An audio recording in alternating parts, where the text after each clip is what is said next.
Oke, balik lagi bersama gue Isan. Dan kali ini, sebelum kalian tidur, gue bakal nyeritain sebuah film. Langsung aja, selamat datang di Home Alone.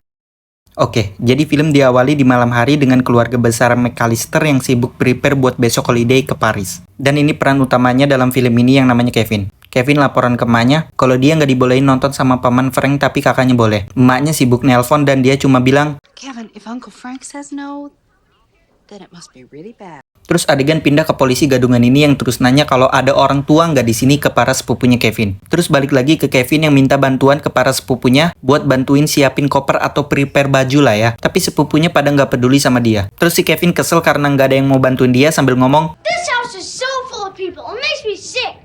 When I grow up and get married, I'm living alone. awas, bentar lagi juga lo sendirian kok. Oke lanjut. Di sini Kevin nyamperin kakaknya. Nah, kakaknya ini namanya Buzz. Kevin bilang kalau dia mau tidur di kamarnya Buzz. Karena dia nggak mau tidur sama Fuller. Karena si Fuller bakal ngompol kalau banyak minum. Dan yaps, kayak kakak pada umumnya yang ngeselin, udah pasti si Buzz ini nggak ngizinin Kevin. Terus nggak tahu gimana caranya, si Buzz bisa tahu kalau ada kakek-kakek berskop ini di luar. Nggak make sense. Terus si Buzz ngasih tahu kedua bocah ini kalau si kakek berskop itu disebut South Bend Shovel Slayer. Disebut gitu karena si kakek ini ngebunuh keluarganya sendiri pakai skop salju. Terus pas si kakek ngeliat mereka langsung nutup gordengnya. Hah, pengecut. Terus adegan pindah di mana semuanya lagi pada dinner. Pas si Kevin lagi nyari pizza keju, ternyata pizzanya udah dimakan semua sama si kakak bajingan ini. Si Kevin marah dan ngamuk yang ngebuat dinner malam itu kacau semua. Semua orang yang di situ ngelihat Kevin dengan tatapan benci. Karena perbuatannya itu, Kevin dihukum ibunya buat tidur di lantai 3. Ibunya juga bilang kalau dia nggak mau ngelihat Kevin malam ini. Terus Kevin ngejawab dengan ngomong, I don't want to see you again for the rest of my whole life. lo durhaka ya little shit. Oke lanjut. Keesokan paginya mereka semua telat karena semalam mati listrik yang ngebuat alarmnya nggak nyala. Terus pas si Hider lagi ngitung anak-anak yang ada di situ, si Hider ngitung bocah tetangga juga yang mirip Kevin karena bocah itu ngadep ke belakang. Terus pas ibunya Kevin nanya ke Hider apa anak-anak udah lengkap, Hider ngejawab kalau udah pada lengkap. Di bandara mereka semua lari ngejar waktu dan untungnya mereka semua masih tepat waktu.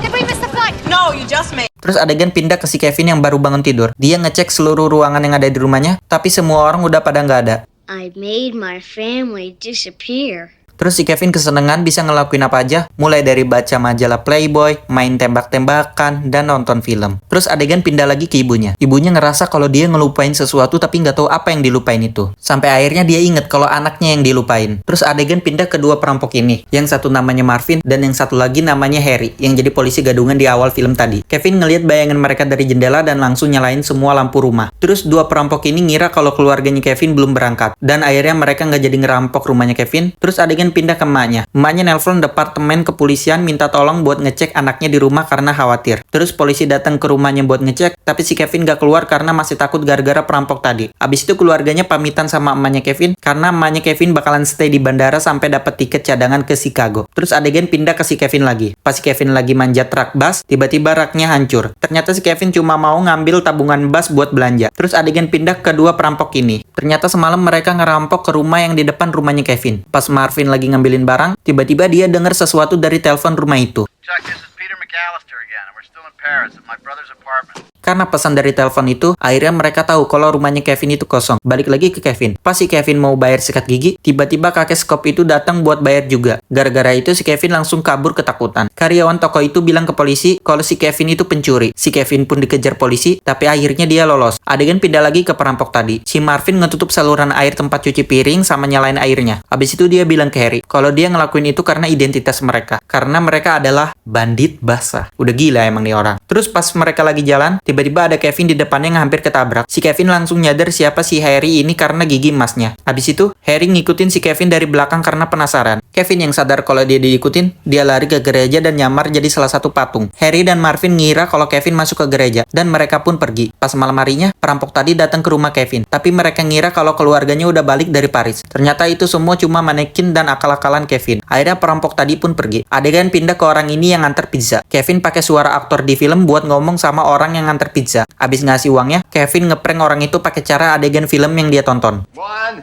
2, 10.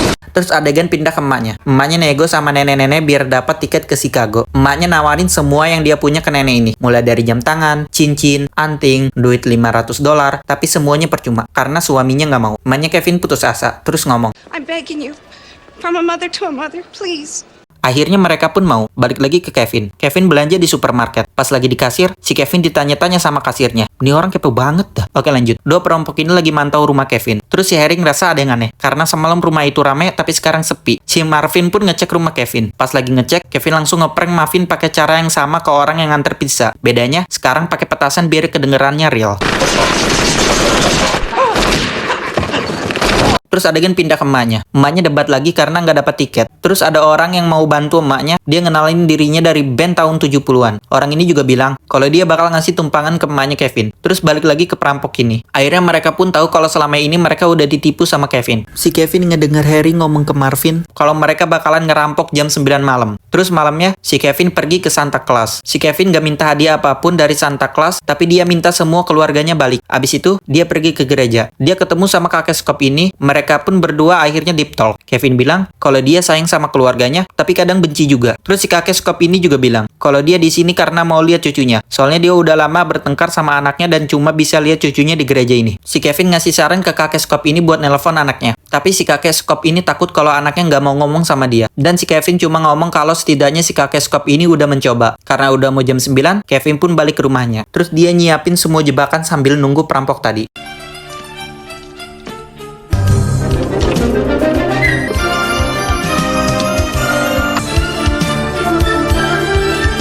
Abis itu, si Kevin berdoa makan. Pas dia mau makan, tiba-tiba udah jam 9 yang ngebuat dia nggak jadi makan dan siap-siap. Terus dua perampok ini udah datang dan Kevin pun mulai ngejalanin aksinya. Hello.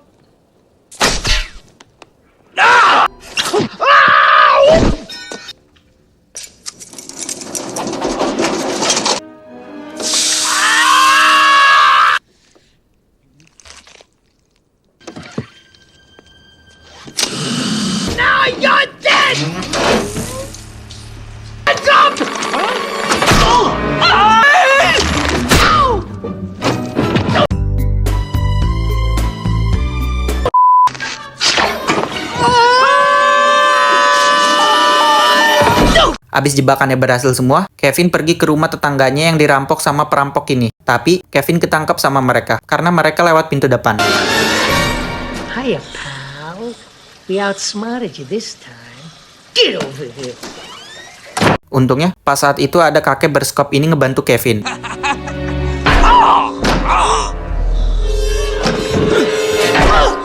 Mereka pun ditangkap dan adegan pindah ke emaknya. Orang ini bilang kalau emaknya Kevin bukan satu-satunya orang tua yang buruk. Mereka yang di sini juga orang tua yang buruk dengan masalahnya masing-masing. Mulai dari Joe, Ziggy, Eddie, dan dia sendiri yang ninggalin anaknya di rumah duka. Besok paginya, Kevin ngecek semua ruangan berharap emaknya ada.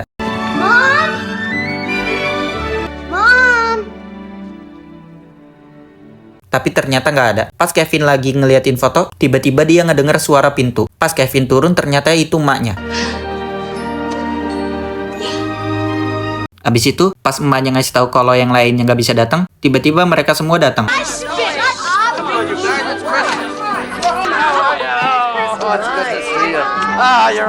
Terus Kevin ke jendela, dan dia ngeliat kalau si kakek berskop ini udah baikan sama anaknya. Dan film pun tamat. Oke, jadi itulah cerita untuk hari ini. Semoga kalian semua bisa tidur nyenyak sehabis gue ceritain film ini. Film ini tuh ikonik parah pas gue kecil. Sering tayang juga di RCTI. Terus biasanya siang-siang tayangnya. Kalau kalian suka sama konten ceritain film sebelum kalian tidur, kalian bisa komen lanjut bang. Pakai H ya, biar gue lebih semangat lagi. Oke lah, cukup sekian aja dan sampai jumpa lagi di video selanjutnya. Bye-bye.